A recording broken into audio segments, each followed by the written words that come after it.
Where history's shadows cast long, unsettling doubts, the truth lies buried. From cryptic wartime codes to assassinations that scarred generations, unearth the secrets the world tried to forget. Hosts Tim Gardner and Eli Frame guide you through a labyrinth of unanswered questions, where every clue pulses with danger and intrigue, and perhaps an opinion or two. It's not all facts because history never is. Welcome to the Ciphered Past.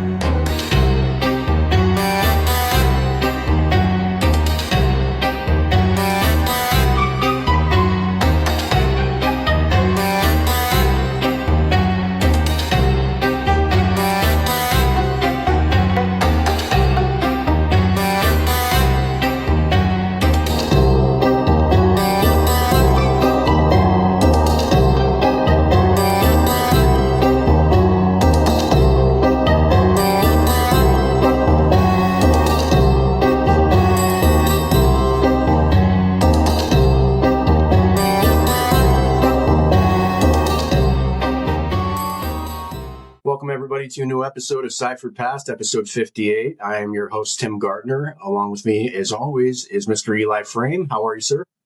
Doing great, Tim. How are you? Doing great. Nice little break that we had in between episodes. The last episode I did with John, I can't wait for you to be on for part two. That guy was just an absolute wealth of knowledge. It was a great episode, so I can't wait for you to be back on that.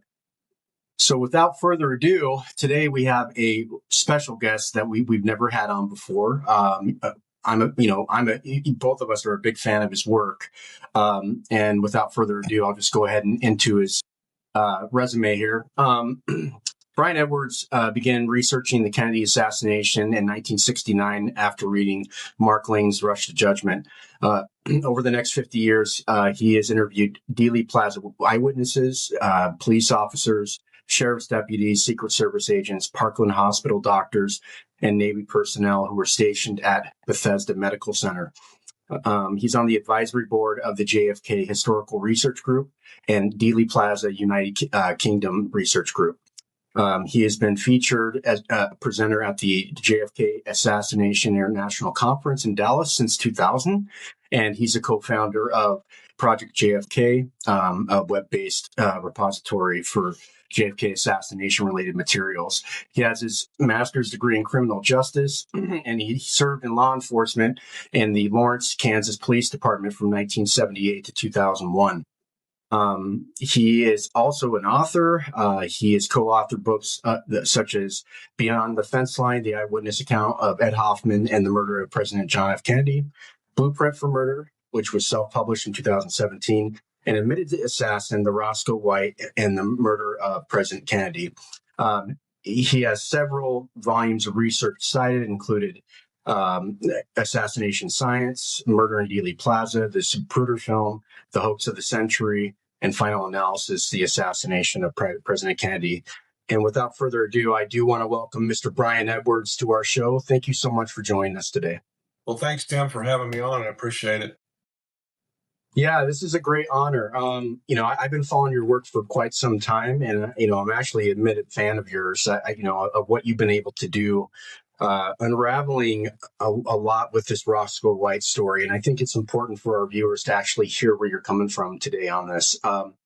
So we'll delve deep into that. But I want to first and foremost, start with, you lived in two worlds, law enforcement tactics and historical investigation. How has tactical training changed the way you evaluate Dealey Plaza compared to traditional historians? Well, I think to start off with, one of the things that you didn't mention was that while I was on the police department, I was assigned for 7 years to the counter sniper team.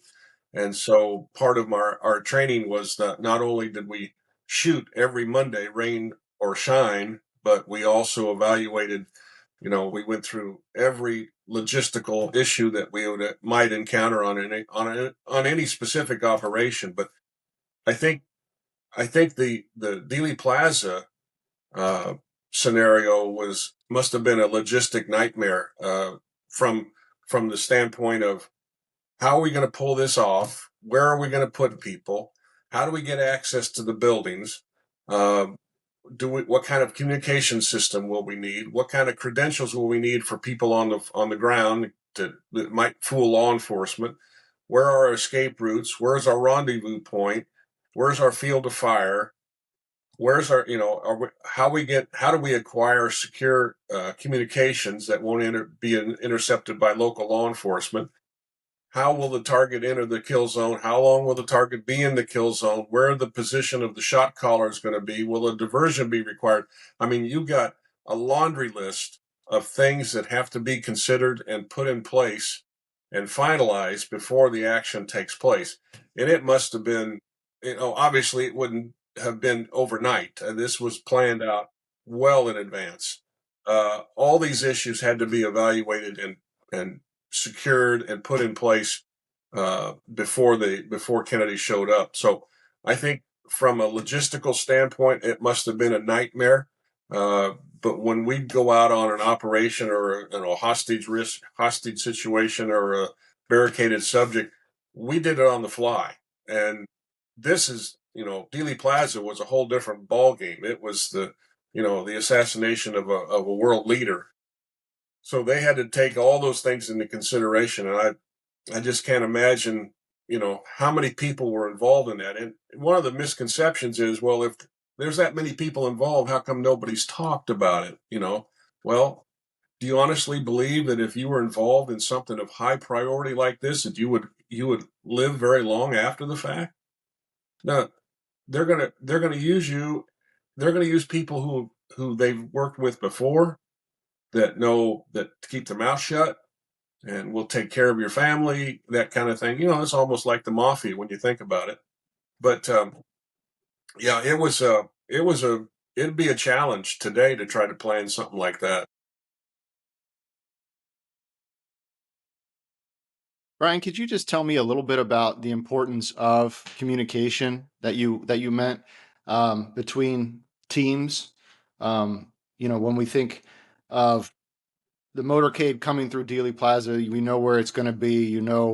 The exact route. What's the importance of communication between teams as opposed to just communication between a spotter and a shooter on one team? So, and it's a good point, that somebody had to be in close proximity to that motorcade all the way from Love Field all the way to the killing zone. They had to keep everybody updated. Okay, we're at this point now. We're 2 minutes out. We're 40 seconds out. We're 15 seconds out. We're turning the corner.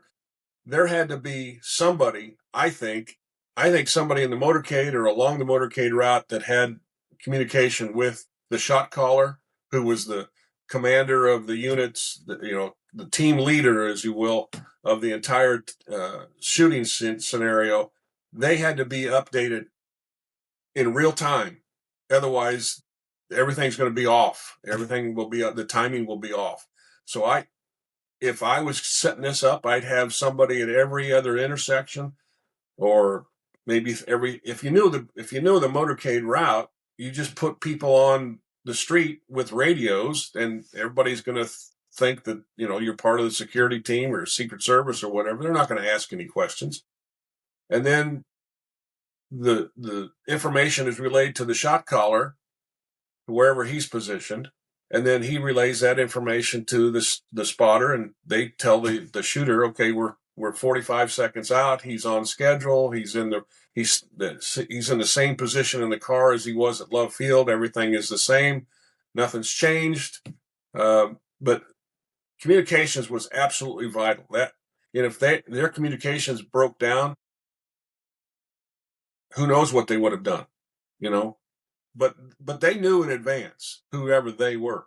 They knew in advance where he was going to be in the car, how long the car was going to be in the kill zone, how long it was going to take to get out of the kill zone. All that was known prior to him even entering the area. So I think from a tactical standpoint, I think somebody was along the road, or somebody was in the motorcade riding along with him, 3 or 4 cars back. Who would know? You Yeah. might question that. It's definitely a possibility for sure. And I want to go a little bit off script on this because I like what Eli's last question was, because my thought process is that you have obvious like scenarios, especially in the, you studied the Zapruder film, so well, the dark complected man with the radio. I think it's so obvious. I mean, that and people dismiss that, but how could you dismiss a man with a giant radio with a giant antenna, clearly visible in Dealey Plaza, right? Yeah, right. And there are obvious like signs that, I mean, people are, nope, nothing happened. There had to have been a communication team, and that alone really shows it, Brian. Yeah, I think you're right on. The guy with the umbrella and the guy with his arm raised up in the air, they're spotters for teams. Those are two guys spotting for two different teams.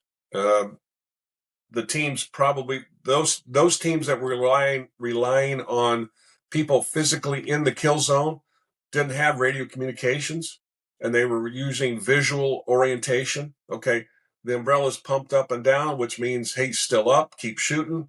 Guy with his arm raised up in the air, he's still up, and then when he gets the fatal headshot, his arm goes down, and these guys sit down on the curb. I mean, everybody's running except those two guys. And I always tell this, if I wasn't the best cop in the world, but I wasn't the dumbest cop in the world. But if I came into the area and I see everybody running, well, I'm not going to chase a witness. I'll look for the person that's sitting down on the curb. I'm going to go over and ask him, hey, what's going on here? Tell me what you saw. Nobody has ever talked to those people. They've never been identified, but I absolutely am a convinced 1,000% that those were part of the shooting team spotters. Absolutely. I mean, it's not raining. Why would you have an umbrella open? Why would you? What? That makes no sense. That's always been a ridiculous story to me too. Now, do you ascribe to the Doug Campbells of the world that we have Felipe Vidal Santiago pinned down there as the dark complected man, or? That could be any dark complected guy. The photographs, you notice of all the photographs in Dealey Plaza, when they see those pictures of those two guys, they're real fuzzy. They're not. They're just a little bit out of focus, but they could be anybody. I don't know who they are. Yeah. Right. No way of knowing. I mean, there's a laundry list of people that it could be, but until you can, get 100% accurate, yeah, that's Joe Smith. I know who that is, and 20 people have identified him, but there's no way to know. But yeah, they certainly are interesting people in this story. Yeah, so I would agree that this whole thing is not Louis Stephen Witt. I don't think it was him. Now that's another false flag, rabbit hole to jump down, and people follow that for a long time. There's actually, that's what I like about this case is everybody's got their own little specialty area. Mine is the tactical part of it, and the law enforcement, and the photographs, and this and that. I've got a laundry list of things that I like to look at, but there are folks that are following rabbit holes that 25 years ago we knew didn't lead anywhere, but yet they're on it. That's okay. That's what makes the interesting case. But I don't know. But like I said, those guys were spotters. There's no doubt in my mind they were spotters. And you've been studying this for decades, and obviously, I mean, you were in law enforcement for years, and I think the tactical part really suits you, Brian. I think what you've been able to do, especially in your presentations, you break it down so methodically and so professionally. Got to give you a lot of credit on that. You're able to point out things from a law enforcement perspective that you have a unique insight that most of us don't have. So from a law enforcement persons, give us when you first started entering this case. Obviously, you probably had to question if Oswald was a lone gunman or if he did it at all. And then over the years, you've been able to really figure out what's going on. But was it by process of elimination, or was it just by how along the way because you're so precise with all this, how have you been able to really gather all this information to come to the conclusions that you have? Because I'm right there with you. Well, let's just go out on a limb here. Let's just say that the Zapruder film is a genuine. What we see today is what was recorded in the camera in '63. I don't personally believe that it's genuine. I think it's been altered, but let's just take the basic action of the film. It doesn't take anybody who's familiar with firearms or physics to look at that fatal headshot that propels his body left and rearward with great force to conclude that, well, the shot came from behind. Unless science was thrown out that in that 1 millisecond of time in Dealey Plaza, then the logical assumption is that some force was put upon his body and moved him to the left and rearward. Well, then you have the, if I was going to set this up, I'd have somebody in front, behind, and to the rear of, behind, to the front, and to the side of the car. It doesn't take a brain surgeon to figure out that multiple shots were hitting that, were entering that car. It's just logical, but some folks just will not look at logic. They'll just say, well, the government says Oswald did it, and we'll move on. Again, everybody's entitled to their opinion, but from a tactical standpoint and a logistics standpoint and a physics standpoint, there are multiple shooters in Dealey Plaza. And if they wanted, when I say they, I don't know who these people are, but whoever decided that this was going to happen, they weren't going to put all their eggs in one basket. Well, what would happen if Oswald got sick that day and he decided he didn't want to go to work? Okay, well, now your scenario of the 1-shot lone assassin, 3-shot lone assassin is thrown out the window. So we've got to have a backup to the backup to the backup. When I trained on the police department every Monday, like I said, rain or shine, we were out there with our rifles and laying in the grass for hours until our sergeant told us, okay, fire. We had contingencies. If my gun jammed, my partner, who was next, like shoulder away from where I'm at, he would fire. This was a conspiracy of multiple shooters in Dealey Plaza to kill the president. There's no doubt in my mind. But logistically, there had to be backups in case something happened. I mean, you got to have a backup for everything. So I guess to answer your question, yeah, there were multiple people firing. And I think that's what you asked was, from how did this all occur with one guy? Well, it didn't. There's too many things in place that tells the most common aspect is that there was multiple shooters. In fact, and that's one of the things I wanted to point out. A lot of the folks that subscribe to the Oswald did it scenario probably have not read the Warren Commission documents, the testimonies, and look at the exhibits. I have. I've read it one time, and that was enough. It's like going to Vegas. You've been there once. That's all you need to go.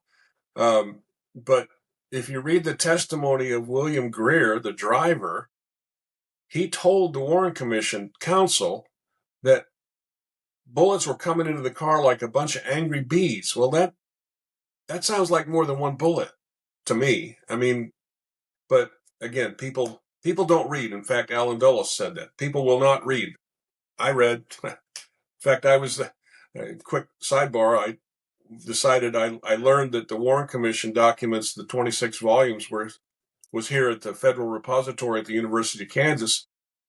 This was 25 years ago, so I ran up there, got an ID card and a library card, went over to the repository and told the young 17-year-old kid behind the counter, I said, I want to see the 26 volumes. And he looked at me and said, well, I don't know what you're talking about. I said, well, it's the Warren Commission documents on the assassination of President Kennedy, blah, blah, blah. Oh, well, let me look it up. So we go back way in the back of the place, and they're still wrapped in plastic. They haven't been opened since 1964. Okay, how many can I check out? So I took about 8 or 9 books with me at that time and spent several months reading it. But anyway, back to the question was, Greer said the shots were coming from all over the place. There was multiple shooters. There had to be. There's no doubt that there was officers. There are people shooting from different locations because it had to happen. There weren't going to. It was going to have to happen before they got to the Trade Mart, and this was the perfect place to do it. We have multiple shooters, people we can trust, done this before. My question has always been, how do you recruit somebody to say, okay, your target's the president of the United States? I don't think I want any part of that. So Right. anyway, And you got to think there's a target on you right after you're done, right? I mean, I've always heard the argument that the shooters probably didn't survive much longer after the 22nd. And especially if they were one time, they were called up one time. You've used them before, but you call them up this one time and then you get rid of them because 3 can keep a secret if 2 of them are dead. But on the other hand, if the Roscoe White story is to be believed, Roscoe did work for the government before the assassination and after the assassination. And then when he decided in 1971 that he didn't want any more of this, want to be a part of this, I think that's what he said to his wife. I just signed my own death warrant. And September 23rd, 1971, somebody killed him. He was no longer an asset. He was a liability. So anyway. Yeah. So getting into Roscoe White, obviously we can delve back into that, but since it's a perfect segue to get into Roscoe. It does remain a controversial territory in the JFK community, but nobody has been able to dismiss his story. Nobody has. What's interesting about you is you lay it out there for all of us to actually, I can't have a legitimate argue against what you've been able to come out with. I mean, you've done extensive work with Ricky White. You've done, off the air, we talked about Gary Shaw. Both of you guys have done diligent and incredibly methodical work about this. And I mean, what is a piece of evidence that moved you beyond suspicion into serious consideration? Well, I think the key part that convinced me was that, well, there's three key parts. First one was Gary Shaw. If Gary Shaw believed it, then you can take that to the bank. Gary wouldn't put his name on a fraud. I mean, he's not that kind of a person. He knows what he's talking about, and he's investigated it, and he wanted to see more information before they had their press conference. So that's the first one. When Gary Shaw comes to you and asks you, hey, would you help me write the Roscoe White story? You say yes. And so the next one was when I first met Ricky White, Roscoe White's youngest son, and listened to him tell his story about how he found all this all this memorabilia, all these artifacts in the footlocker of his father's, and said, this is, I don't know who killed Kennedy, but my dad said that he was involved, and that's all I can tell you. And then the third one, deciding factor for me was the diary. Roscoe left a diary for somebody to find. And fortunately, his son found it and read it over and over and over again. He said, I read it so many times that the words just stuck in my brain, specifically the parts relating to the assassination, page and a half, I think it was. And he showed it to his wife. She read it, and he told us several times, he said, we just looked at each other and said, is this real? Or is this a story your dad was writing? Well, we confirmed that the diary existed through Ricky, his wife Tricia, their babysitter, Geneva White, the mom, and Ricky White's supervisor when he worked at Orkin in Midland, Texas. All those people have read the diary, so we know it existed. Well, the FBI snatched it, stole it basically from Ricky's house. So we don't have the diary, but we have Ricky and Tricia's interpretation of it. We interviewed them separately. Gary interviewed Tricia, I interviewed Ricky, and I said, write down what you remember reading in the diary for that entry on November 22nd, 1963. And when we came out of each of our rooms, we compared notes, and they were almost verbatim each other. I mean, they were exactly the same. So there's no doubt that Ricky's story is true. Those are the three factors that convinced me that this was a legitimate deal. And nothing against Ricky White. He's a great kid. He's 5 years younger than me, but he doesn't have the capability or the knowledge to make this up. It's too complicated of a story for him to make up. In fact, there's one of the authors that Gary Woodland was his name. Anyway, he's an author or a writer for Dallas Magazine that did an expose on Ricky's story, and the whole premise was Ricky White could no more make this up than he could explain the origin of the universe. Now, that's not a slam against Ricky. That's just saying it would be too easy to contradict and show that this is a fabrication. Nobody, like you said, nobody so far has said, well, that's not true. He didn't say that, or he didn't have this artifact. We have all the documents, and I'm going to sum it all up with this. I would not put my name on something that I knew to be a fraud. My reputation would be down the toilet. And it's the same way for Gary. So we stand behind the story. It's like I equate ourselves as Woodward and Bernstein. We stand by our story. Now, you shared a few pictures here with us, which maybe I can put up on the screen here with respect to the diary, and then some scrapbook, I believe. So I'll put those up there for folks to see. Okay. And you can kind of tell us what we're looking at here. That'd be I think it's photo 11 is what you're looking for. Yeah, is it this one? Yes. Yeah. All right. That's the green book that was found in the military grade steel canister. It was in the attic of Ricky's maternal grandmother and grandfather. At the bottom of this canister, and this canister is probably, I don't know, it's probably 12 inches tall and about, I don't know, 6 or 8 inches around. It's like a big pipe, but it's got a hermetically sealed waterproof lid on it. And inside this, wrapped in paper at the bottom of this canister, was this small little textbook. It was an old dictation course textbook.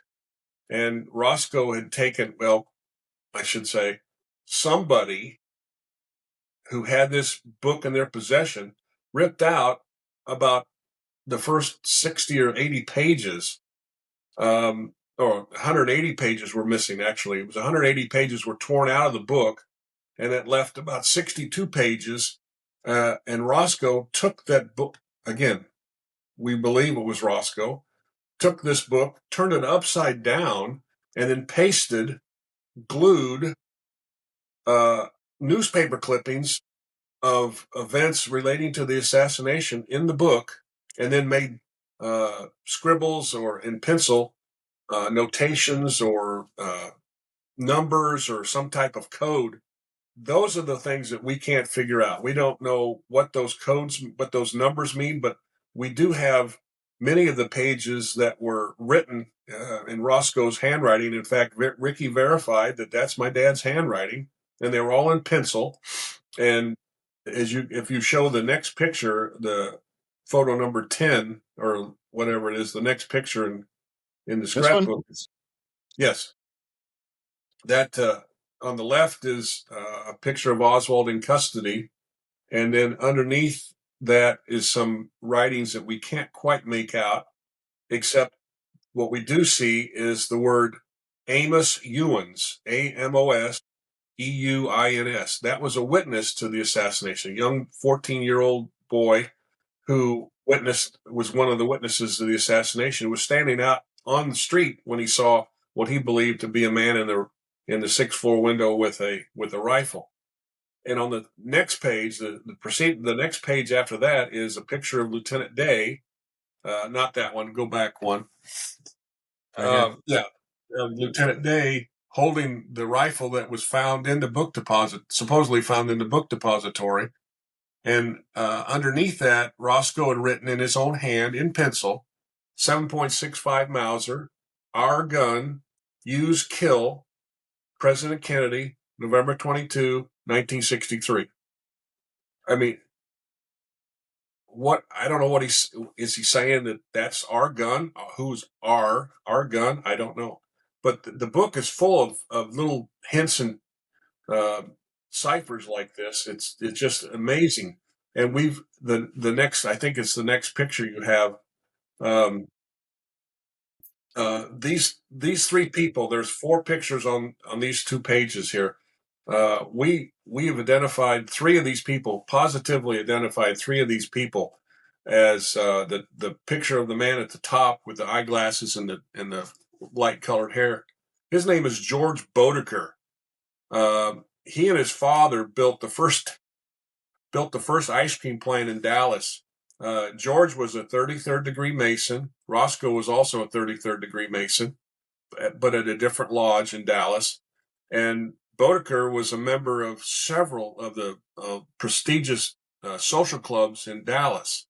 Now, why would Roscoe White put a picture of a guy who owned an ice cream plant in his scrapbook?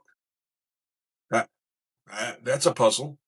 The picture below, the lady below his picture, we've identified as Judith Raskin. Raskin was a member of the New York Opera Company from 1962 to 1972, and she died in 1984. Well, why would Roscoe put that picture in there? What's the connection between her and him or the assassination? I don't know. And then the next page is that at the top of that page is a picture of a woman, and we found out who that was. It's a newspaper clipping of a picture of a woman by the name of Doris Duke. You probably heard of Duke University. Her father was the benefactor of Duke University. She was the richest woman in the world in 1940s and 50s. She was a philanthropist, socialite, tobacco heiress, and also a good friend of Jackie Kennedy. Now, why was that picture of her in his scrapbook? We don't know. But some of these that we just don't know why these might be in a scrapbook, but the other ones, of Oswald and the rifle and all that, there's a Mormon photograph. There's a photograph taken from the Daltex building through a rifle scope. Those are related to the assassination. We can make sense, but the pictures of Doris Duke and Bodeker and Raskin, couldn't tell you. We have no idea. So only Roscoe would know why that was important. It's just so bizarre because, I mean, there's a history there between Oswald and Roscoe White too. So I don't know to what degree, apparently they went to Okinawa, or not Okinawa, excuse me, Japan, and during, so they were, they either were on the same boat or they knew each other. And so they have early history with each other. It's like with Oswald, with anything in this case, like he associated himself with like just various people that were related to the assassination.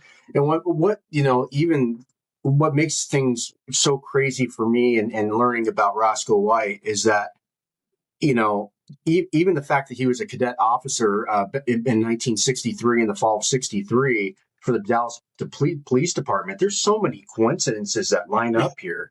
I mean, I want to talk about the backyard photo here in a minute, because the bubble on his wrist. I mean, I want to talk about a lot of stuff coming up here, because, again, there's just the coincidences are just crazy on this.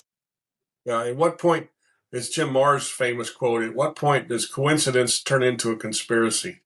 You know, what are the odds that Roscoe White gets a job with the Dallas Police Department 1 month before the assassination, and the same month Oswald gets a job right on the motorcade route at the book depository when they weren't hiring in the first place?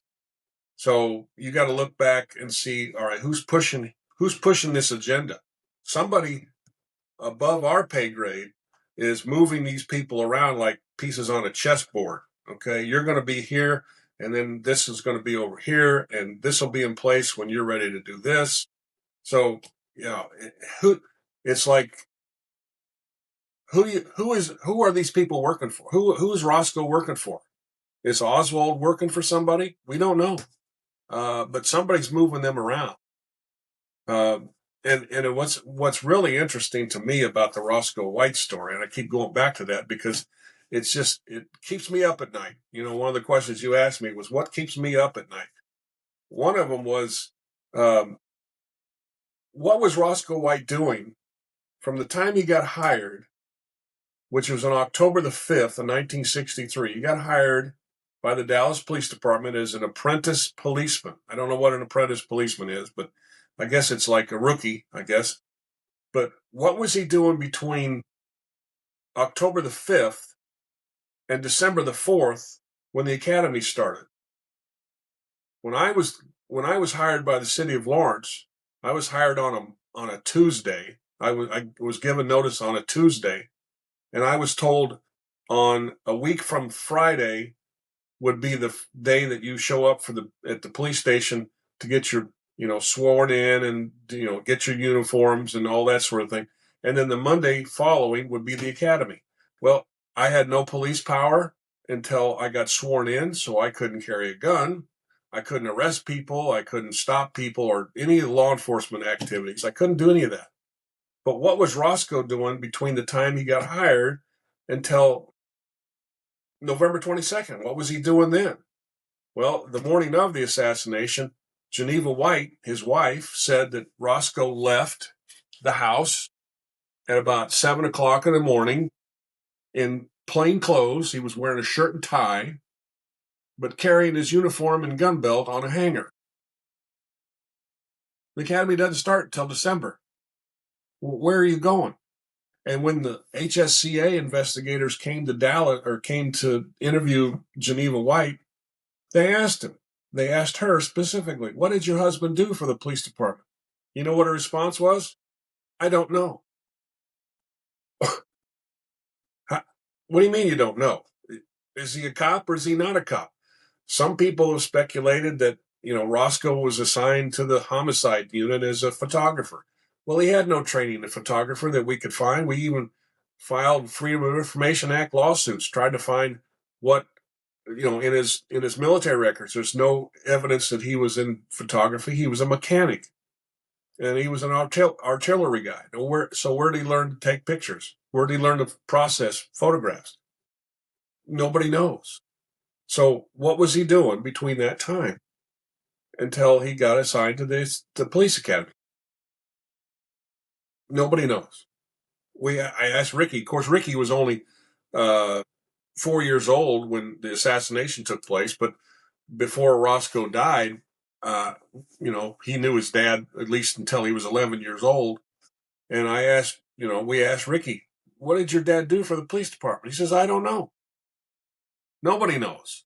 He was gone for lengths of, like he was gone for 3 or 4 days, and he'd come back. Well, when I started on the police department, I worked 8 to 5 in the academy for 14 weeks. And then when I came back, I was on the street. I mean, I didn't go 2 weeks or 2 or 3 days to some place.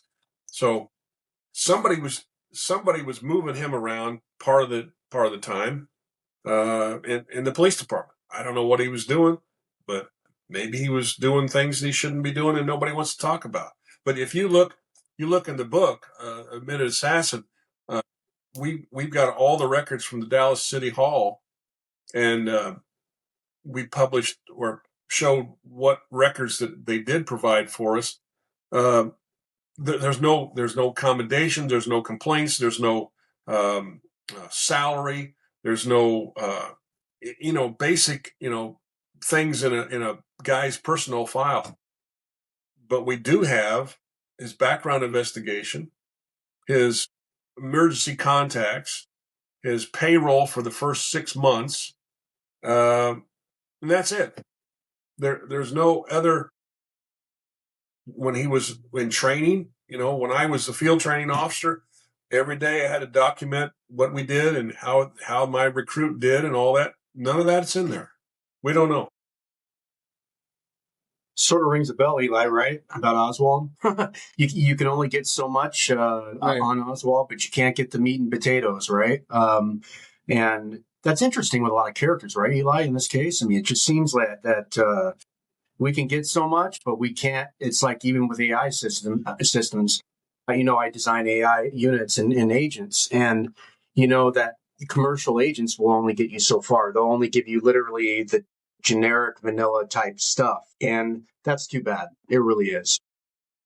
Yeah. Well, and my philosophy, Tim, is if they solved this in 1964 and said Oswald did it, then why are they still keeping thousands and thousands of documents hidden? Who are they protecting? Not national security, because everybody involved is probably dead. So what are they protecting? Let us as a free and American citizen evaluate it for ourselves. Let everybody make up their own mind based on what you have. And why are you keeping that stuff? Why are you keeping it hidden? Perfect example. There's a photograph, I think we put it in the book, of Ricky's father's car parked in front of their address on Morocco Street in Dallas in 1962, I think this was. And you can clearly see the license plate on the back of the car.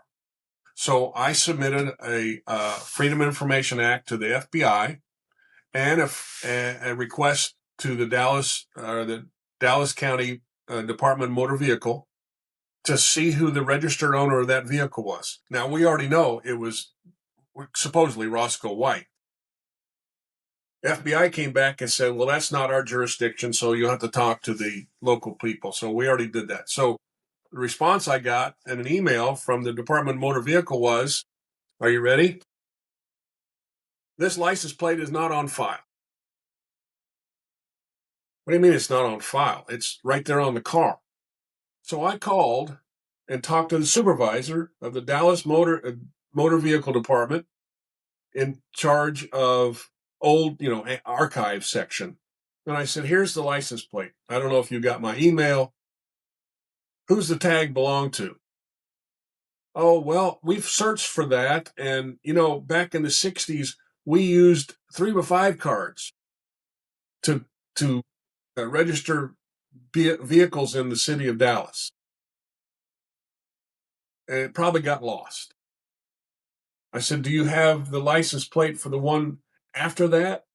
Like off one number either way. She goes, oh, yeah, we have that. Well, how come you don't have this one? Well, it probably got lost. It got lost. Well, how did it get lost? She goes, well, the old system was that, anybody could go in there and open up the file and pull out 3x5 card. I said, that must have been a logistic nightmare trying to keep track of who paid their taxes for every tag every year. And there's 2 tags for every car in Dallas, Texas. How would you ever track that? So that's just another example of where'd that go? What happened to that license plate information? I said, well, how do you even know they paid their taxes? Well, we're pretty sure they did. We wouldn't have given them a tag. Okay. Scout's honor, I paid my property tax. Okay, whatever.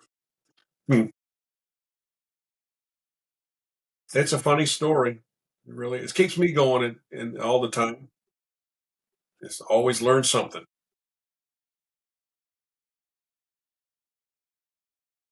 Well, so you really delving into this as well. I mean, there's just so many things surrounding this. I mean, what are your thoughts on people who say that Geneva White had affiliation with Jack Ruby?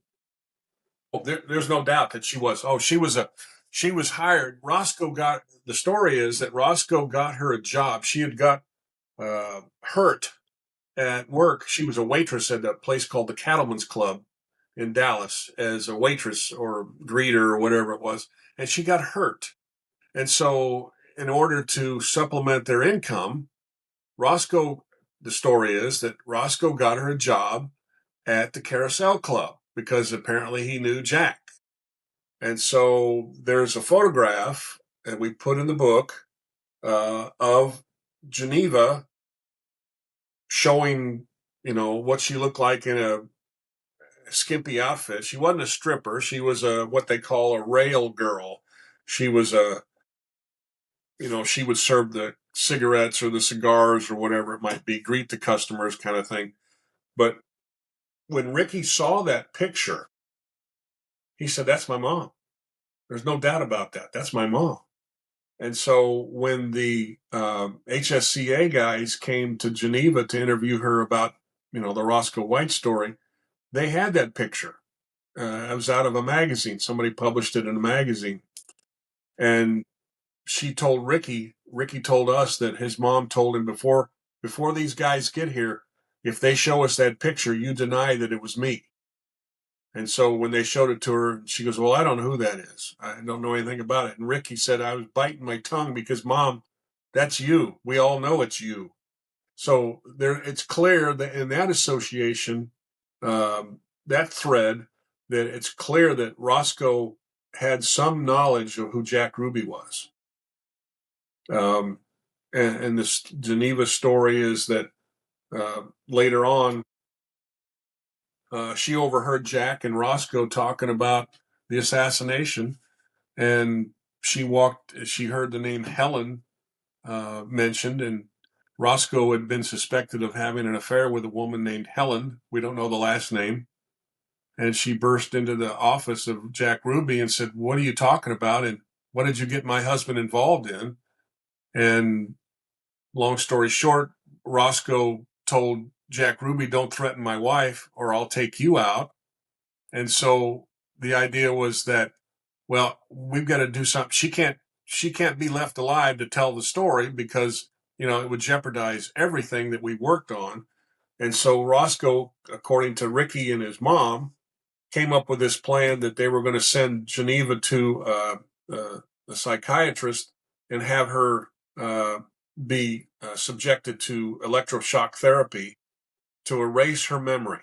Well, that not only will it erase your memory, but it'll scramble your brain. And Gary's got her, all her medical records. She was given electroshock therapy 27 times in 5 months. And no wonder she was a mess. I mean, Ricky even admitted my mom was physically a mess, mentally a mess because of these electroshock therapy treatments. So the thread is that Roscoe and Jack and Geneva all knew each other from their association at the Carousel Club, or according to Ricky, Jack Ruby came to their house at least once, and he played with the dogs, Jack Ruby's dogs, while Mom and Dad were in the house, and Ricky and his brother played with Jack Ruby's 2 dachshunds out in the front yard. So, the thread's there. We just got to figure out how they would have ever come in contact. And going back to what you said about Roscoe and Lee Oswald, yeah, they were on the same ship. They left San Diego at the same time on the same ship, headed for Etsugi, Japan, which was the largest CIA base in the Far East. Now, whether they talked to each other on the ship, there was over 1,600 men on the ship. Whether they struck up a conversation or a friendship, we don't know. Whether they saw each other after they landed in Etsugi, we don't know. But they were on the same ship together, which, that's a needle in a stack of needles, but that there's a connection there too. You know what's interesting about that, and I'd like to hear Eli's take on this too, is that we're going to get back into Roscoe for a second, but I'm looking at the big picture of all this now, right? So you have to think about, like, again, as you just talked about, Roscoe and Lee being on that boat, right? How all these people, these random people, when it would end up in Dallas, Texas at this particular time, Ruth Payne, Michael Payne, you have all these random people that have really just shady ties, or they're just questionable characters about themselves.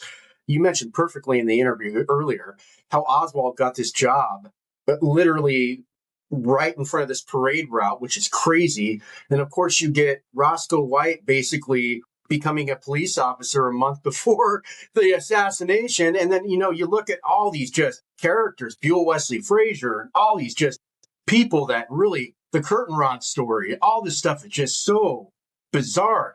But then again, it's like, you think with all these chess pieces being in play, it would take some time to coordinate this whole thing, right? Right. So Right. for me, I would think it would start at least a year earlier to really get this thing pulled into effect. I mean, that's just my opinion. I'd love to hear both your guys' take on that. Well, let me just say that one of the things that was found inside that canister, along with that textbook, was sealed in cheap, thin laminate plastic, was the 3 cables. And the 3 cables were photographed. Gary Shaw and Joe West and the people at the Assassination Information Center photographed them when they were first found. And they've deteriorated over the years, but what we can make out on one of the first cable, they're all dated. The first one is February 63, the second one is September 63, and then the next one is December of 63, September or October of 63, and then December of 63. The first cable says, foreign assignments have been canceled. Your next assignment will be to eliminate a national security threat in these 3 places: Dallas, Houston, or San Antonio. And the date of that cable was February 63.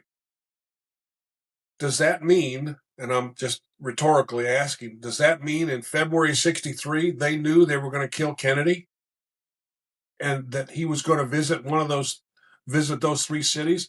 That hadn't been finalized until October of 63. So did these people, whoever put this cable together, did this person have inside information? How is that known in February of 63? Kennedy didn't even know he was going to Texas in 63 in February. So how did these people know that? And at what point do all these little individual people, Payne, Michael and Ruth Payne, and George de Mohrenschildt, and Oswald and Roscoe and Jack Ruby, all these people were put in a position so that, okay, we're going to call upon you to do a thing for us, so be ready. Here's where you're going to be. Here's what we need you to do. I don't know how they would know that so far in advance, but at least the date on that cable says February 63. Yeah. And what's the source of the cable? Not where they found it, but who was the sender? Do we know? We don't know. Is it like a telegram type deal? Like I would send you a telegram, not a cable like a CIA cable. No, it's a plain text cable, no coded. There is Roscoe's Marine Corps serial number on there, and then there's the word greetings Mandarin. Well, Ricky says that Mandarin was mentioned multiple times in that diary that the FBI took. Mandarin must have been a code name or a word for that Roscoe was assigned or something. But at the bottom of each of those 3 cables, it has the name C, the letter C, Bowers, Bowers. And then underneath that is the 4 initials OSHA, and it's not OSHA. OSHA wasn't involved in that. And Gary had these cables looked at by John Stockwell, who was the CIA station chief in South America or South Africa for 10 years and said, this is a properly formatted. I've seen cables or communication like this before. He says OSHA stands for the Office of Special Handling Activities. So that tells me that there's an office inside another office inside of CIA or Office of Naval Intelligence or whoever it might be. But we don't know who the C. Bowers is. So Roscoe was obviously getting his orders from someplace. And Tim, one of the other things that keeps me up at night that you asked me about in the email was, how did Roscoe get these cables? Well, if you watch enough spy movies like I do, they're called dead drops. Bus station lockers, airport lockers. Could have been as simple as putting it under a rock under your front porch. Who knows? But Roscoe kept these documents in the off chance that something would happen to him. I'm thinking inside of his head that to show that it wasn't my idea. I'm following orders. I was a military guy. I was following orders. This is what my assignment was, but I'm not in it. Also at the bottom of each of these cables, it says destroy after reading or something like destroy, so that obviously nobody can read it or ever see it. But he kept them all and put them in plastic so that it would be preserved forever. And we have those cables. I can't tell you where, but we have the cables. They're in our possession, along with the green book, the textbook. I can't disclose where those are at, but we have all those. And so you put these little pieces together and you build a picture of what Roscoe was. I think Roscoe was a hired assassin. Whoever he was working for, he was doing things that, he did because they paid him well. The story, when you read the book, is that Ricky found in that footlocker on the death of his grandfather. They went to the house in Paris, Texas, and found the footlocker and found all this memorabilia inside. And one of the things that was inside the footlocker was a blue bank bag from Wynwood State Bank in Dallas. One was a safety deposit box key, and one was another type of key that was not a safety deposit box key. I believe that it was a locker key to a public place like a bus station or an airport or whatever. That's, I think, from spy lingo, I think that's how Roscoe was getting his cables. I mean, he didn't have a machine at the house that, okay, I got to go out in the garage and hide away from everybody and receive this thing. I want to kind of get back to what you were talking about a national security threat. Okay. Yeah. I think what's interesting to me is, and this is just my viewpoint of this, is that I'm of belief that Alan Dulles, and I'm really heavy on this theory, and I believe Alan Dulles, with his pattern, whether it be in South America, Guatemala, there with the United Fruit Group, a lot of the things that him and his brother did, especially with Sullivan Cromwell, how they were able to participate in regime changes, right? It is my belief that this guy looked at John F. Kennedy, this young brash president, as a national security threat because he was actually doing, he was making dialogue with our quote unquote some of our enemies throughout the world, right? He was a guy that wanted peace, and I think it's legitimate to think that. Now, I'm not saying Alan Dulles is 100% behind this, but again, when you mentioned that the national security risk in those cables, that is a receipt for an operation that Alan Dulles would do, in my opinion. Oh, yeah. Dulles was at the top of the list, I think, for who had the means, motive, and opportunity to do it. I mean, he had a whole CIA at his disposal, and you can't live under a rock and tell me that the CIA doesn't have killers that they recruit from other branches of, let's say, branches of the military. That's what they train military kids to do, is to kill.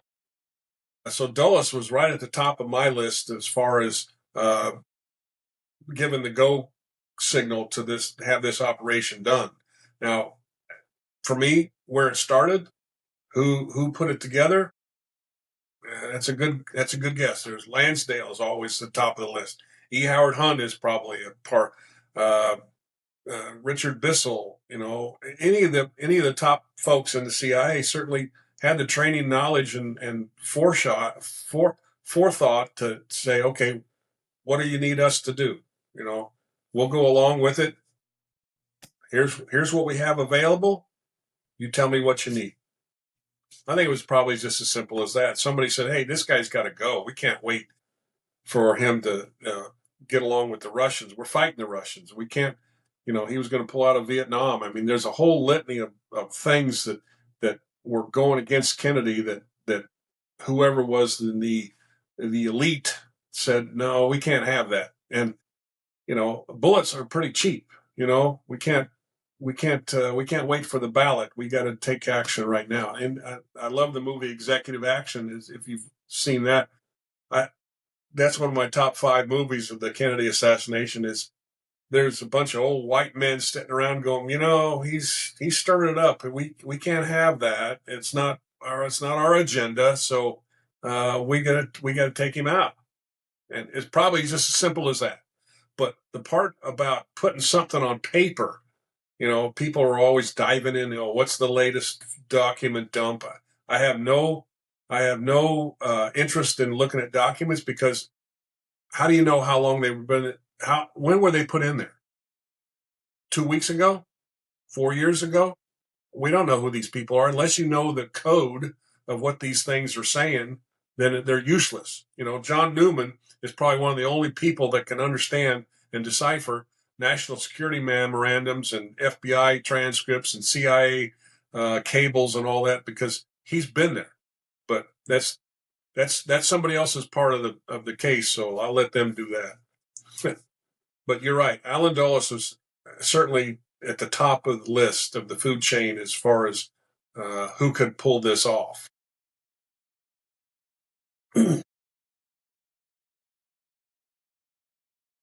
Yeah, no, I mean, that's just one part. But one thing that Eli's doing right now, he's actually putting an index together for files. Eli, you want to tell Brian what you've been doing and what your project is? Sure. Yeah, it's a repository, a search engine for JFK documents that kind of combines what we have at NARA, as well as that which has been pulled by researchers like John Armstrong and Harold Weisberg and others. For those folks who do want to get into the documents and try to see what's out there, and my goal is kind of to pull across from these different sources, because, as you know, the documents have come out since 1966 or so, whenever they passed FOIA. That for a long time it was FOIA request, and a FOIA request, as you know, is sent to whoever requested it, and that's it. Well, a lot of these researchers, scan things in and got them up, but a lot of people don't know about it. Maybe they weren't shared, or maybe you just forgot about it that day you happened to be searching. So I'm trying to help folks find what they're looking for, Well, by bringing that together. But that's great, because there needs to be some type of universal search engine, so we could type in, let's say we want to type in David Sanchez Morales, rather than go through 2 million documents to find that. That would be that would certainly speed up the process. yeah, Great. that's the goal. So I figured there's no harm in trying. No. We'll see. And Tim, one of the other things I was going to mention is the second cable was in, I'm pretty sure it was October of '63. The second cable to Roscoe was that your said something to the effect that, I'm paraphrasing, that your position within the department is still secure. Be aware, people have eyes, ears, and mouths. Something to the effect that basically said, the way I interpret it was, pay attention to what people are saying about this case, because there's going to be some folks that need to be cleaned up after this. And then the final cable was in December of '63, and it said something to the effect of, you're not responsible for the screw up. Men will be in soon to remove or take care of the evidence. Again, the reference to people have eyes, ears, and mouths. Be flexible. We may need you to do some other things. So I think that for me, that tells me that Roscoe might be the kind of the cleanup team now. He did the deed before, and now he's going to clean up the loose ends, like the witnesses. We talked about conspiracy or coincidences. The 18 material witnesses died within the first 3 years of the assassination. I mean, is that a coincidence, or did all these people just decide, it's my time? One guy got killed cutting his grass. That happens every day. I work 20 cases like that. uh, guy ends up being chopped up and put into a 55-gallon drum barrel in Florida. Yeah, that happens every day. It's just it's another dead body in the barrel. Or that erratic story about Lee Bowers just all of a sudden going reckless, like driving into a bridge. I mean, like, I don't believe that at all. I don't either. I mean, come on. And one of the things that Gary's always talked about is, excuse me, that Lee Bowers told what he saw and got killed, and Ed Hoffman tried to tell people about what he saw and survived.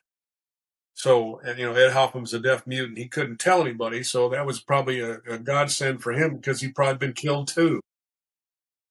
Yeah, it really is. It's awesome that you mentioned Hoffman. I'd like to get a little bit back into Roscoe before we close the show later on, but especially the backyard photos, because that is, like, for me, the creme of the discussion about this. But Ed Hoffman, you did extensive work with Ed. You actually met Ed. Oh, yeah.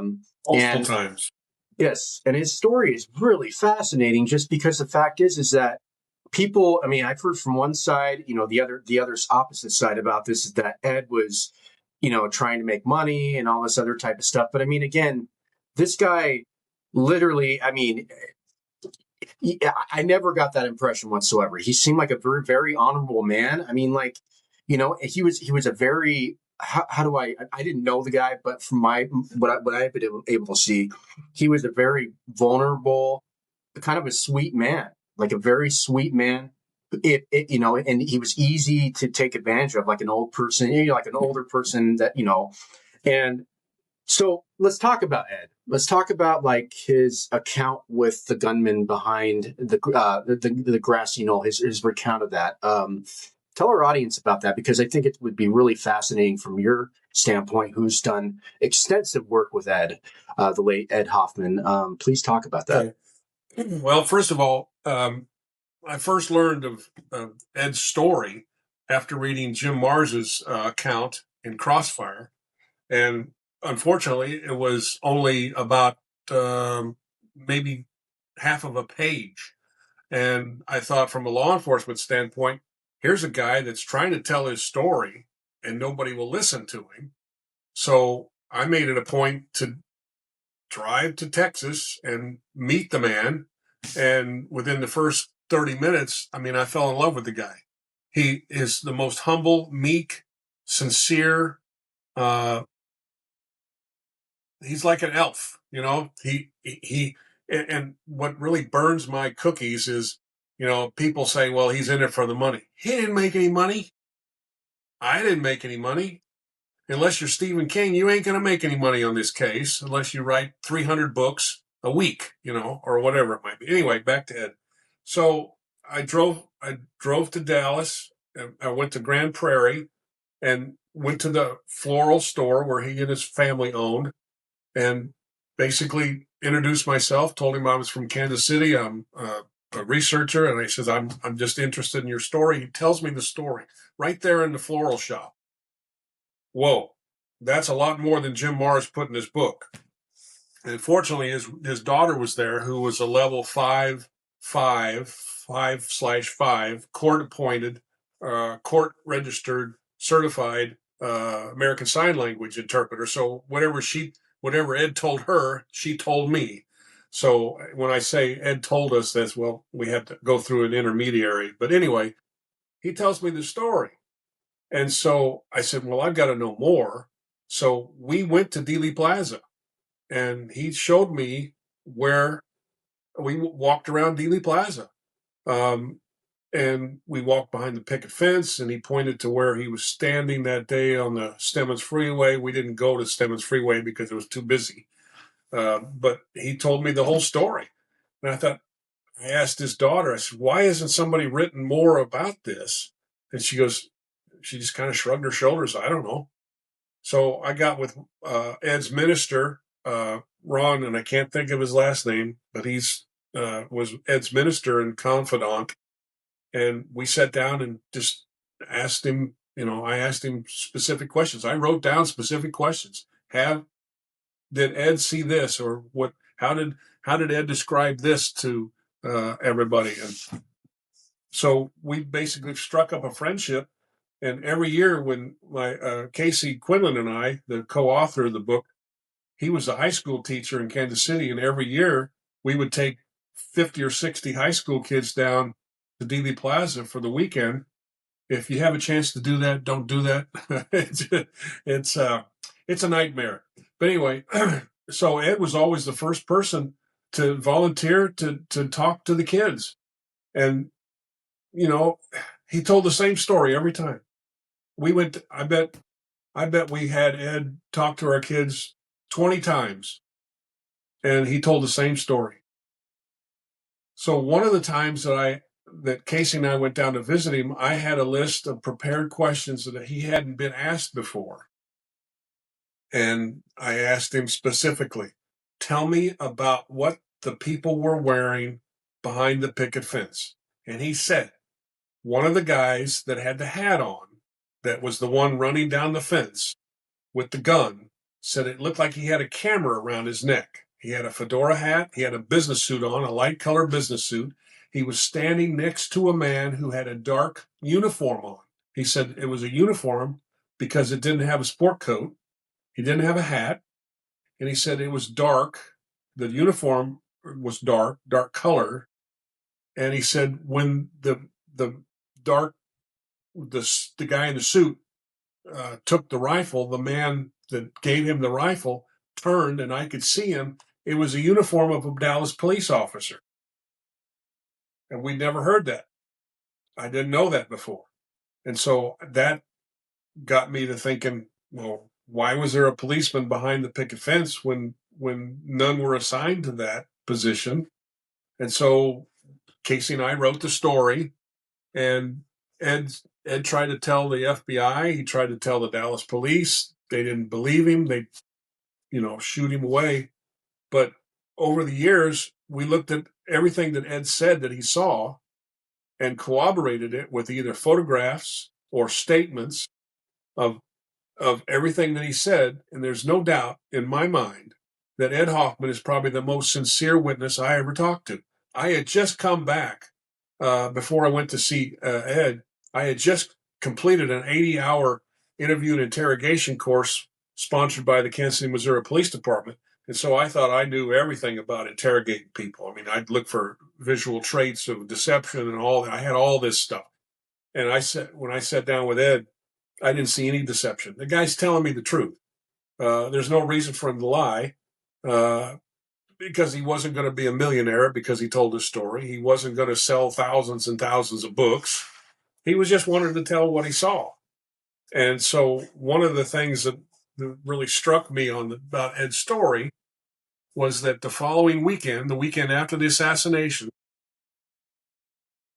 the Hoffman family gathered at their uncle's house for Thanksgiving. And Uncle Robert was just happened to be a lieutenant on the Dallas Police Department in charge of the auto theft division. And so he told his father that I want to talk to Uncle Ed or Uncle Robert because he worked for the police department. And this is the weekend after. And so Ed said, or Mary, the daughter, told us that Ed sat down with Uncle Robert and told him the whole story about everything he saw. And so I thought, well, I've got to talk to Robert to just verify that. Well, when we called him, his wife answered the phone, and he was actually there. He was alive. Excuse me. And I asked him, I said, do you remember that weekend? Oh, yeah, I do. Eddie told me everything. I said, did you tell anybody about it on the police department? No, I didn't do that. That's why is that? He said, well, I didn't want anybody to hurt Ed. I didn't want him to be killed. I said, do you believe him? He goes, oh yeah, Eddie wouldn't lie about anything. He never lies. So there you go. But everything Ed said he saw was verified.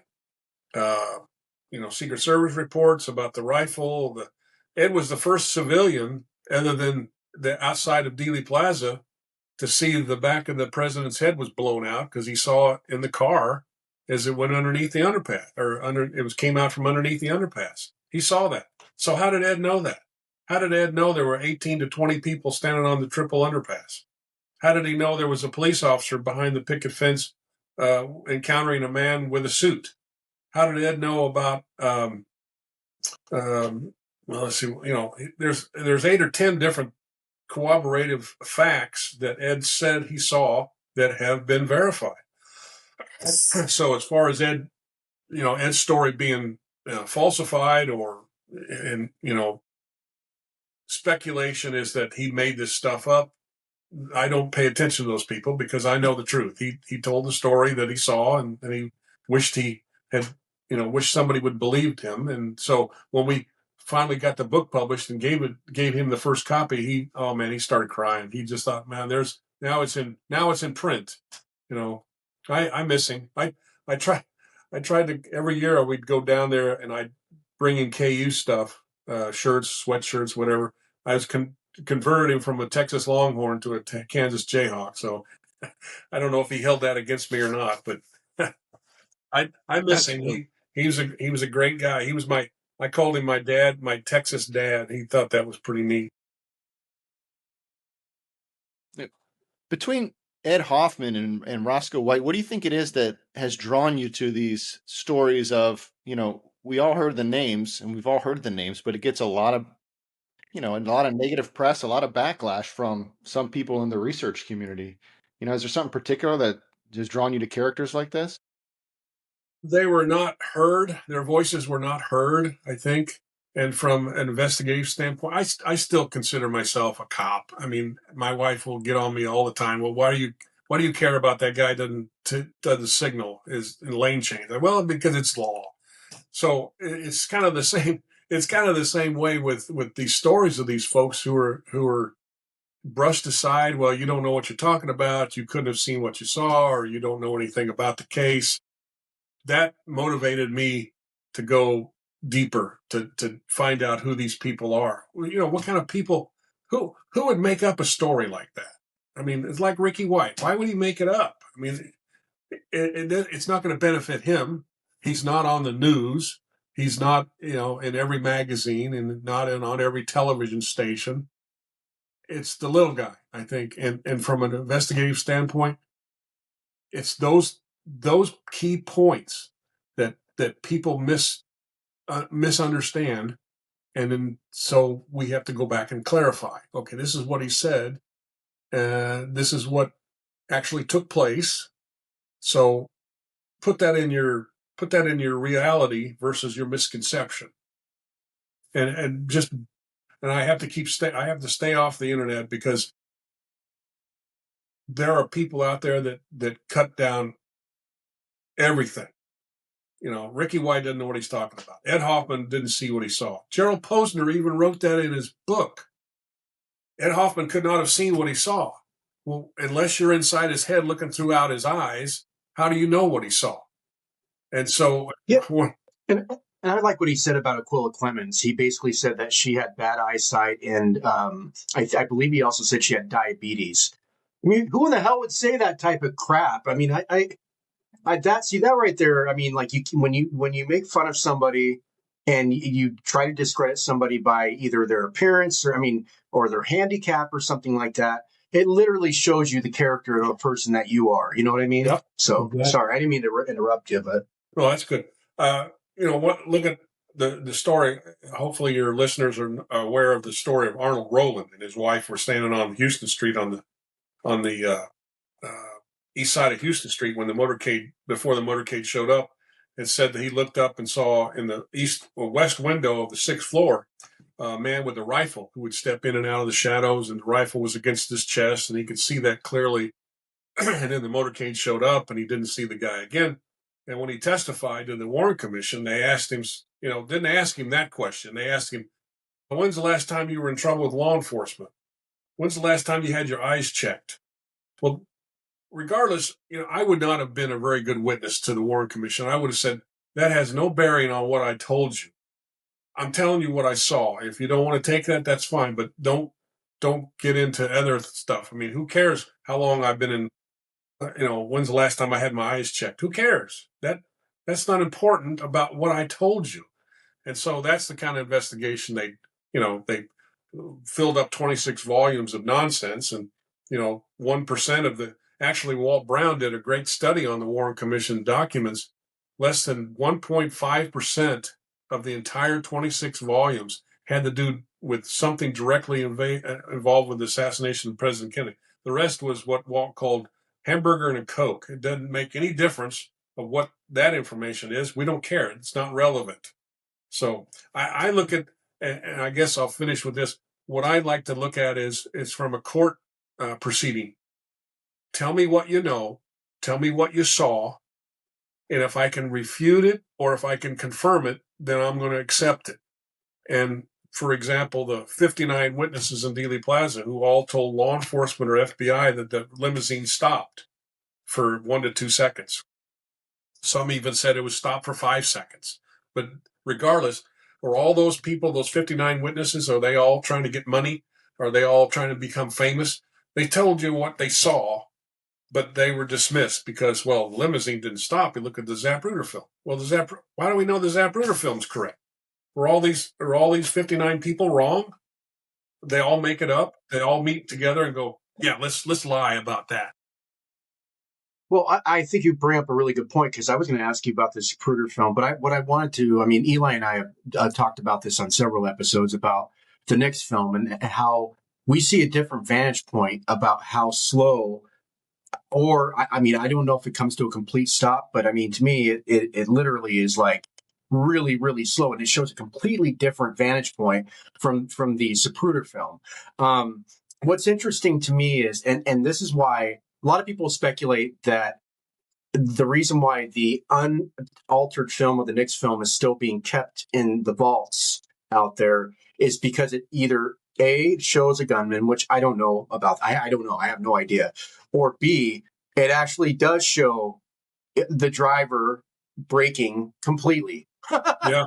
And, I mean, that in itself is crazy. And I don't blame Gail Nix Jackson for fighting to get this tape. Absolutely. I don't. Absolutely. I mean, how would you feel if you took film and you voluntarily gave it to them, to the FBI, for their investigation of this unimaginable tragedy, and then they keep it from you, but when they do bring it back, it's all tore up? I'd be pissed too. I mean, look at what I don't know if you're familiar with Walter Cronkite. He was the voice of America for the longest time. And on the day of the assassination, he's reporting what took place, what witnesses were told, or what witnesses told, their affiliate, and then the affiliates told Walter Cronkite. Now, I have to say, the message might have got changed between the time that the witnesses told the affiliate in Texas to what Walter Cronkite broadcast on the air. But one key point about watching the Zapruder film, Walter Cronkite says that the limousine paused, agents fanned out in the crowd with rifles to find the shooter. No other witness ever said something like that. No witness ever said that I've ever talked to or ever testified to the government or gave a statement to the FBI or the sheriff's department said that anything like that happened. So where did that come from? What was the limousine slowed down enough that not only could Clint Hill get on the back of the car, but agents in the follow-up car fanned out in the crowd? When did that happen? And then there's the other story of Secret Service agent wrote in his after-action report that one of the agents got out of the car while the motorcade was still going, got out of the car in Dealey Plaza and picked up from a kid a piece of skull and threw it in the back of the Secret Service car. That's in a report. When did that happen? How could that have happened? Who was the agent that did that? We don't know. Eli, I want to talk to you about something here, bud. Okay. And I want to get your thoughts and then Brian's thoughts on this. We talk about the Algiers photo and how I think it's actually closer to the book depository. You brought up a really good point to me last week, a couple weeks ago, that it's probably the vantage point of the photo that gives you the illusion that it was closer, but it probably wasn't. I don't know. It's really hard for me to explain. But again, the Zapruder film itself doesn't make any sense with the glitches and all that other type of stuff. Eli, I want to get your thoughts on that before we pass this on to Brian. On which, the Zapruder film or the well, both the Algiers like illusionist aspect that I was bringing up, but then again, also the Zapruder film and like how you and I have talked about it. And then Brian, if you could follow up on that. Right. You know, it's very difficult to reconcile the Zapruder film with what we see in the next film, right? Which we talked about, the slowing down or almost stopping versus the constant speed in the Zapruder film. And the Alchins, the 6, I think it's 6, right? That shows Billy Lovelady. You know, to me, I see the clutching of the throat that we see when he comes out from the Stemmons Freeway in the Zapruder film. So it's been hit there, but you know, it's difficult. I know it's been done, but it's difficult to line up when you're just kind of going through the vantage points and the way that they're come through the camera, right? So the way any not tricks, but the way that things are rendered there on the film. Right. Yeah. Go ahead. Yeah. No, I was going to say, what do you think, Brian? Well, the Altoons photograph, I've done a lot of research on that. I think there's something wrong with the picture. It wasn't put out on the wire for several hours after that, but I think somebody's manipulated some things in it. But his own testimony, he was asked, what kind of camera did you have? What kind of lens did you have? He said he had a Nicker Mat, 35 millimeter, loaded with Tri-X film with a 105 millimeter telephoto lens. And we know where he stood.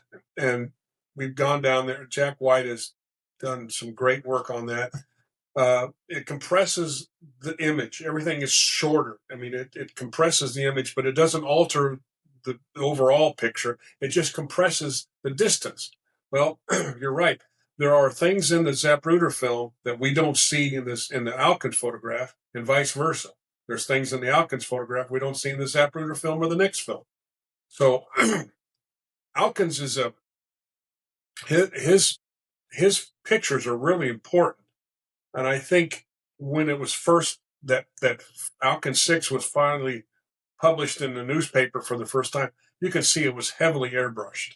The occupants of the car look like they're 16 feet tall, and the lines around the body of the president's head are all askew, and it just I think somebody's messed with that picture before it went out over the airwaves because it had to coincide with all the other pictures, and that's another thing that keeps me up at night.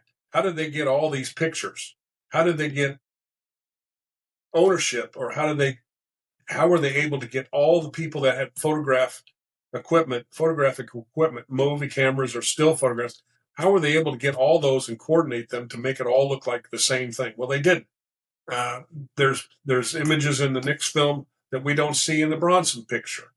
There's pictures that Wilma Bond took that don't coincide with the Cancelleri pictures, for example. They're all different.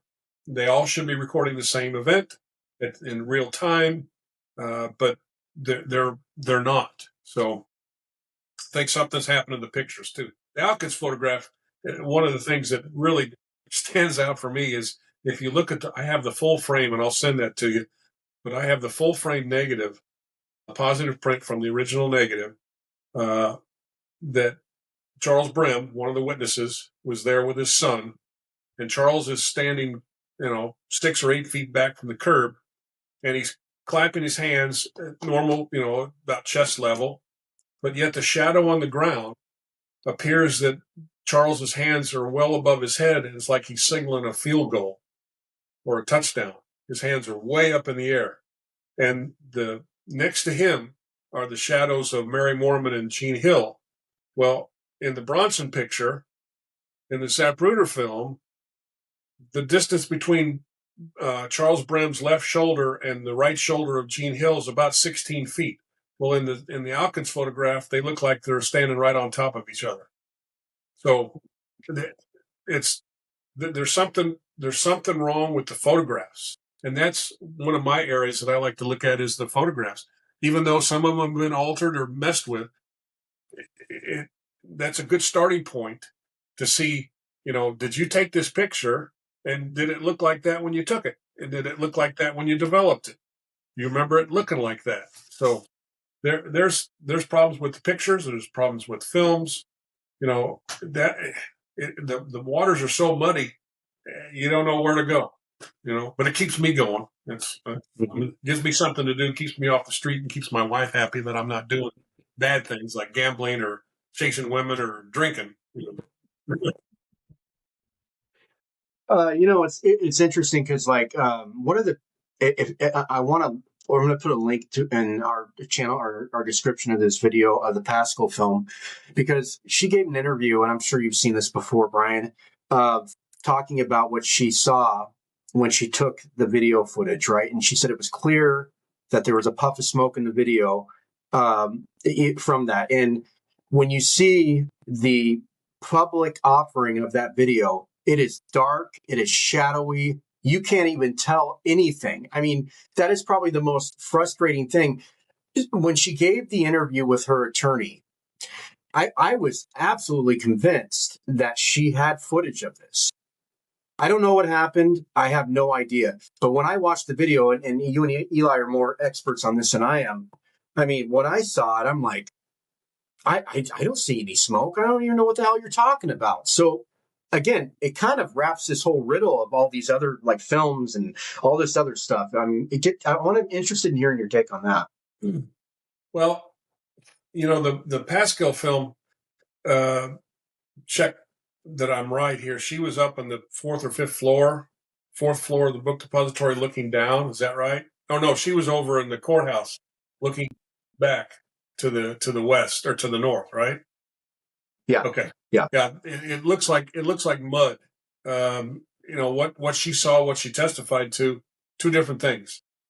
Or what the film shows and what she testified to or what she told law enforcement, totally wrong. They both can't be right. So her film is critical. Do we have? I'm asking you the question. Do we have a good copy of her film? Do we have a copy of the film at all? So her attorney on the interview, and like I said, I'm going to get you a link on that to have both you guys watch. It's really fascinating to me because he was in possession of this original quote unquote footage that she had shot. And I don't know if she kept it from the FBI or kept it from law enforcement officials. I don't know that. But what I do know is that her lawyer had an original copy made, and they kept it, but they wanted to sell it for an X amount of dollars. The issue is when it came out public, and whoever bought it got, you go ahead and you go to Ruth's Chris Steakhouse, and then you end up getting, a hot dog. Yeah. Yeah. You know what I mean? Yeah. I mean, that's literally what you get, and it's really disappointing. And obviously, I think there was some sort of higher authorities that probably tried to manipulate that whole situation. But it's an interesting video. I want our viewers and you guys to actually watch that because, this was on multiple news outlets. She said she had it. Her attorney said that she had it, and he saw it. And unfortunately, they just didn't release it. So, if they did release it, it was what we got. So, which is unfortunate. But, well, listen, so we're going to go ahead and go into our final segment of the show. And I teased this earlier. I want to talk about the backyard photos. And you have done a masterful job in about this Roscoe White thing. And I want to explain to our audience. which I think is really super important. The bubble on the arm that you see on there, which I don't recall Oswald ever having a bubble on the arm. I think the other thing too is the shadow, the shadow sequence there. We talk about the facial structures don't match up. There's a lot of different things, and there are multiple people that believe that Roscoe White was the man standing in that backyard photo. Yeah, I do too. Jack White did a comprehensive video on that, and all those things are exactly right. There's a defect on his hand, or on his just above his wrist, and supposedly, and how that became an issue was when he was a young boy. He was working in a lumber mill and got it injured his arm at the lumber mill, and it was something he couldn't fix, but it was remained with him the whole time. I mean, it was like a defect in his skin. The chin, everything that Jack White showed, everything from here down, from the chin line, matches Roscoe's chin perfectly. The stance that the backyard photograph is in matched a photograph that we have of Roscoe and three of his Marine buddies at some unknown location, standing and right at the shoreline of a place, wherever, water place, and he's standing exactly the same way. He's angled at one, got weight on one foot rather than the other. The shadows of that are cast by that backyard photograph indicate to me that there's two light sources. One's overhead and one's to the side. Unless there were two suns out that day, I don't think that's possible. In fact, the rifle was measured photographically. Jack White did that. He said the rifle was measured photographically at 54 inches. Well, the rifle that the book depository, or that the Dallas police found in the book depository, was measured at 40.2 inches. In fact, the Klein's department store coupon, the advertisement for the gun, said it was 36 inches, and there's a 40.2 inch version available. So which version did Oswald get? Who knows? The bush in the background at the Neely Street address is where they determined that this took place. It was called a pyracantha bush, which doesn't bloom until November and December. Well, it's in full bloom in March or April, when Marina testified that she took these pictures. Everything's wrong about the picture. I mean, the pistol in the holster. I mean, you can't identify it because all you can see is the handle. So what pistol is that? And they never found a pistol in Oswald's possessions, but they supposedly took a pistol off of him when he was arrested at the Texas Theater. Well, is that the same pistol? Who knows? The newsletters, the newspapers, the Militant, and the other communist newspaper was measured against the rifle, and it verified that the rifle was longer than the rifle they found in the book depository. And here's what I would have done as an investigator. I have the rifle in our possession. I have the rifle. I'm the Dallas police. I have the rifle. I got Oswald in an interrogation room. I bring the rifle in and go, tell me, is this your rifle? They never did that. They confronted him with a picture. We don't know which picture he sent or showed him, but Fritz said he showed him a picture of the backyard. He goes, well, that's my head, but that's not my body. I don't know where that was taken. Somebody took that picture of me and put it on top of that picture. That's not I don't remember ever taking that picture. But yet Marina says that, yeah, he came down the steps one day at the house and said, here, take my picture. Well, she'd never operated a camera before. I've talked to Marina 5 times.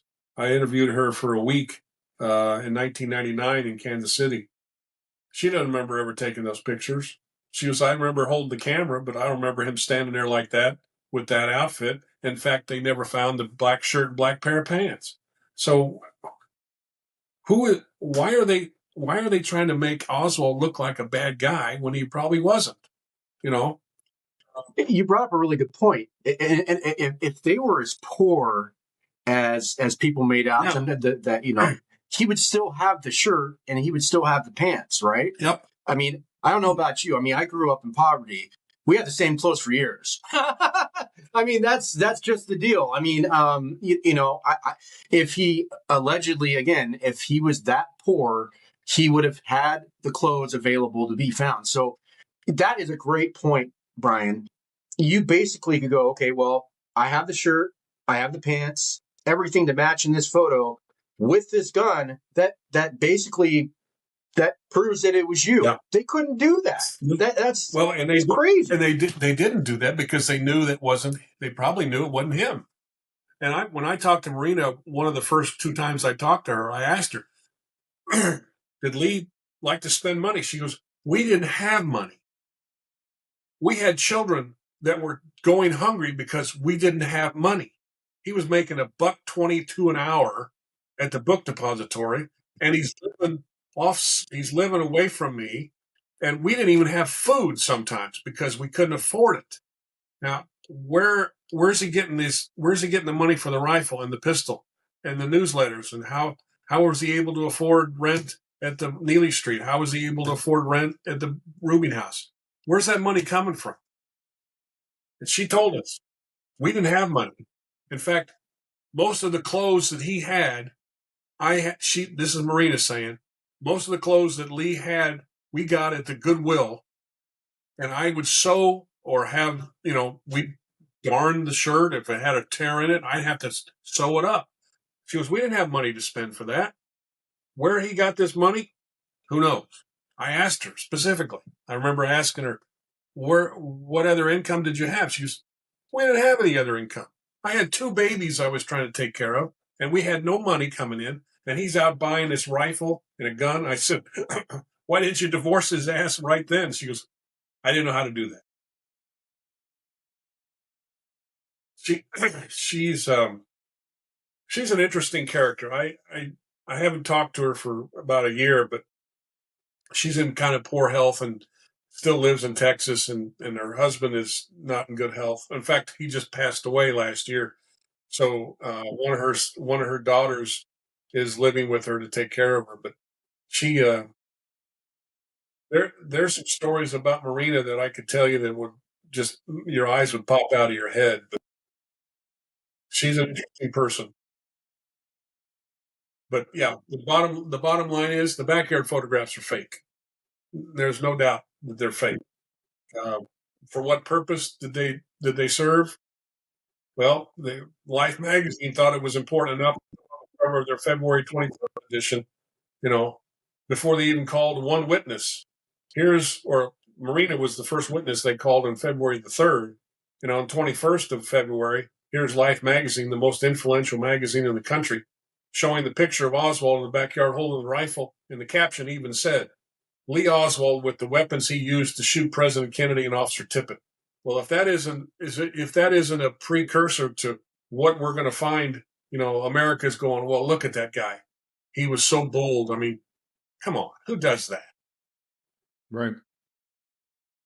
No, I know it's absurd. I have a copy of the magazine over here. That's what I was looking at. It's Well, if you need another copy, I've got 12 copies of it. Well, I was amazed when I looked online to buy a copy. I thought, well, that'd be cool to have, you know, and then, you know, turns out they're like pretty much a dime a dozen. You can get them wherever you need. Can I ask what you paid for it? I think it was like $15. Yeah. On eBay. Yeah. Because I was surprised there was, you know, a bunch of copies of it. And so I said, I would like to have that and just to look through it and see. Plus the advertisements and everything. It's pretty interesting. Yeah, it's a good story. I think the one I'm trying to find is the portrait of an assassin by Gerald Ford. It was a Life magazine expose. I can't find that anywhere. Well, I take that back. I can find it, but people want, you know, $200 for the stupid thing. Well, in that, Gerald Ford used memos and secret documents and privileged communication between him and Hoover and put this little expose together in Life magazine, again, reinforcing that Oswald was the killer of President Kennedy before the Warren Commission had even concluded their investigation. So, yeah, how could Ford get away with now you know how I could get away with it. But for publishing before the commission report has come out, I mean, Guess you got to know the right people. conflict of interest there. Yeah. Well, in fact, somebody said, we know Hoover was his man in the Warren Commission, and Hoover was feeding him documents and statements and field reports from their agents. And hell, all he had to do was just coordinate it and cut and paste and put it together. But yeah, he should have got his butt ripped for that. But apparently, that's okay. Future president ain't going to have a problem with that. Yeah, sure. Yeah, I mean, we could talk about that for long. I mean, like Ryan, if you want to do a part 2 with us on this conversation, we'd love to do that. So we'll definitely do that. But I also wanted to mention one last thing. It was Prouty and his recollection about being in the South Pole, getting all that information out there that was that fast about Oswald and all this, all the stuff about him being the gunman, his history, all this other stuff like that. And they pretty much pegged him as the guy, even before, the day was over with. It was crazy how they had all this detail. And the one thing I want to talk about too is it's interesting because William Harvey had ties to the Life magazine owners, and then he had met them allegedly that year in the United States, which is crazy. The fact that story alone makes me think that, I mean, I've always thought that Harvey had his fingerprints on this thing. It's in some shape, right? Yeah. But like, for him to meet the owner of the Life magazine, whatever, that had this particular picture out there with the murder weapon of J.D. Tippit and the murder weapon of the President of the United States in a backyard photo is crazy. I mean, and they had it out there like immediately. Oh, God. It's like they had a stack of stuff over in the corner, and now the event took place. Okay, now we can release all this stuff. It's like, we just did our due diligence and found all this. No, you didn't. They didn't know anything about Oswald except what the FBI told them. And yet, they knew everything before the day was out. They knew exactly what he'd been, what he'd done in Russia, and how he'd come back. And, it's a coincidence that happens every day, Right. No, it reminds me of the record that they had in New Orleans, right? That Inca had and the DRE when they came right out and said, "Hey, look, we have a recording of him. There he is. He's a communist." How convenient. We got a recording of the assassin of the president. You want to hear it? Sure, we'd love to hear it. Yeah. Oswald was one of the chess pieces they moved around. I mean, I can't get inside of his head. I don't know, but he had to have been, I would have wondered, who am I really working for? I mean, why am I doing all these weird things? And these are dangerous things that I'm doing, but you better be telling me what I'm supposed to be, what I need to know, because it might get me killed. That's the other thing. What would have happened? What would have happened if he would have got hit crossing the street a week before the assassination? Now what are they going to have another patsy somewhere lined up, ready to go? I don't know. There's the Chauncey Holt story. I mean, that's a whole podcast right there. The Chauncey Holt story. That's another rabbit hole to go down. But he's saying that we brought Secret Service credentials to Dealey Plaza, and they were picked up. And then I met Charles Harrelson and Richard Montoya, and we ran into a boxcar, and cops took us to the sheriff's office, and then within an hour we were released by the sheriff, and nobody ever questioned us. Like, really?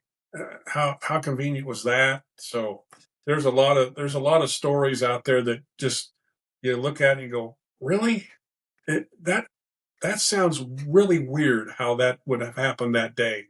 A lot of stuff going on that day, and who knows? That, and that I think that's part of the issues. How do you know who the good guy and the bad guy is?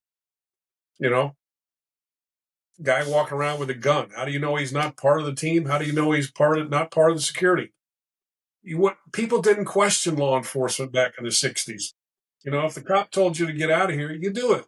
Now it's, well, I'm going to film you because you're violating my rights. But it's kind of a weird standard. Like back then, you didn't question it. And one of my lectures I gave 20 years ago, I gave to the University of Kansas Law School, and my dad was an old military man. He'd never seen me talk, he knew I was interested in the Kennedy assassination, but he never saw one of my lectures. So I invited him to that, took him up there and sat him right in the front row. And I showed, halfway through my presentation, back when I had to use slides, I'd look out into the audience and he's looking at me like, I never knew that. How come we were never told that? I said, because Dad, they didn't want you to know that. He goes, well, that's just wrong. I said, yeah, that's wrong. That's why I'm telling people. Right. Well, so it's that time of the show that we usually do our final takes. So usually the hosts do our final takes first, and then we have our guest be the final speaker of the show before we close out. So without further ado, I want to thank you, Brian, for joining our show. You resemble integrity. People out there who have ever questioned your story, they have to understand your background and everything that you've been able to do and accomplish in your time doing this. You have not only my respect and Eli's respect, but our viewers' respect. I think, for you to do all of this work with Gary Shaw and to really give a voice to, a Roscoe White and for an Ed Hoffman, really, you should be congratulated for, because I think it's something that they have to get their story out. And with so much jarble and crap that's out there, with the Greer shooting Kennedy and Jackie shooting Kennedy and all these other stupid theories like Hickey shooting Kennedy. And I think people with you that have integrity, and like you said, you're not motivated by money, you're motivated by the inner law enforcement official that you've been, is to solve this case. And while we may never fully solve this case, I think the work that you've done is really commendable. And I want to thank you for being on our show. And Eli, what do you got, bud? I think, Brian, you're the first law enforcement officer, I believe, that we've had on. So it's really been fascinating to listen to you, and I appreciate all your work. Especially like to echo what Tim said, that you've worked with Hoffman and you've dug into the White story. The ones that get a lot of crap from others in the research community, to have your expertise as a police officer investigating those two specifically, it's fascinating to hear, and I'm just so happy that you've done this work, and it's been an honor to speak with you. Appreciate both of your comments. It's nice to know that some of our work out there is being looked at seriously. And I think one I'd like to leave you with is, there are some wacky theories out there, and I just shrug my shoulders and go, well, you believe what you got to believe. But I try to tell it like, from if we were going to go to court, what can we use? What's plausible? What's the truth? And like Tim said, we may never know the truth. Certainly, probably not in my lifetime.